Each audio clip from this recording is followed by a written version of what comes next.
మంచిగా కలిపేసుకున్నామండి. ఉప్పు, పసుపు, కారము మరి మసాలాలు అంతా మంచిగా కలిసిపోయాయండి. కలిపేసుకున్నాము.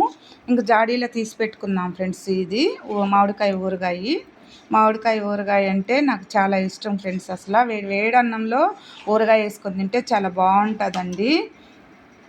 ఇంక జాడీలో తీసి పెట్టేసుకున్నాం ఫ్రెండ్స్. దీన్ని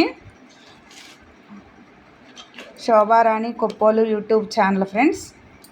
సపోర్ట్ చేయండి, సబ్స్క్రైబ్ చేయండి ప్లీజ్ అండి. సబ్స్క్రైబ్ చేయడం మర్చిపోవద్దు ఫ్రెండ్స్. లైక్ చేయండి. ఇంకా జాడీలో తీసి పెట్టేసుకుందామండి. ఈ ఊరగాయ చాలా బాగుందండి, చాలా మంచిగా బాగుందండి. వేడి అన్నం వేసుకొని తింటే నెయ్యి వేసుకొని సూపర్గా ఉంటుంది ఫ్రెండ్స్. ఆయిల్ తక్కువ అనిపిస్తే కొంచెం ఆయిల్ వేడి చేసి కూడా కొంచెం వేసేసుకోవచ్చండి జాడీలో వేసుకున్నాక.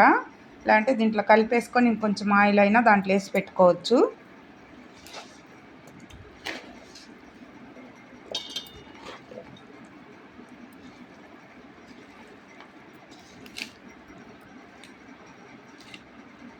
Bye friends.